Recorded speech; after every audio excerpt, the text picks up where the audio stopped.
আসসালামু আলাইকুম। আমি doctor Mahajib Shahanaz Sumi, MBBS, BCS স্বাস্থ্য, FCPS অবস্টেট্রিক অ্যান্ড গাইনোকোলজি কর্মরত আছি ন্যাশনাল বার্ন ইনস্টিটিউট ঢাকাতে।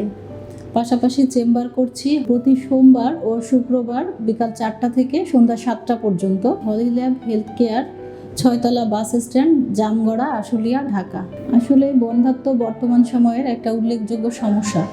বন্ধ্যাত্ব বলতে আমরা যেটা বুঝি, বিবাহিত কোনো নারী পুরুষ যদি কোনো জন্ম নিয়ন্ত্রণ পদ্ধতি ছাড়াই 1 বছর একত্রে বসবাস করার পরেও বাচ্চা ধারণ করতে না পারেন, তাহলে বন্ধ্যাত্ব বলে থাকি। এক্ষেত্রে নারীরা থাকে, যেমন 45 থেকে 55% ক্ষেত্রে নারীরা দায়ী হতে পারে, তাদের সমস্যা থাকতে পারে। পুরুষরা 30 থেকে 40% ক্ষেত্রে, উভয়ের সমস্যাও থাকতে পারে 10% ক্ষেত্রে। অনেক সময় কোনো সমস্যা বোঝা যায় না, তারপরেও বাচ্চা আসে না।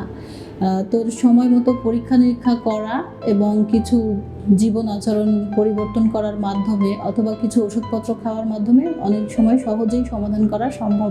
বন্ধ্যাত্ব সমস্যা নিয়ে যখন আসে, আমরা পরীক্ষা নিরীক্ষা করে পুরুষের এবং নারী উভয়ের, বিশেষ করে মেয়েদের কিছু পরীক্ষা নিরীক্ষা আছে এবং পুরুষেরও পরীক্ষা নিরীক্ষা করে আমরা একটা তার কোথায় সমস্যা, এই সমস্যাটা নির্ণয় করতে পারলে আমরা ওই অনুযায়ী কিছু ওষুধপত্র এবং তাকে জীবনযাপনের পদ্ধতিটা শিখিয়ে দিই।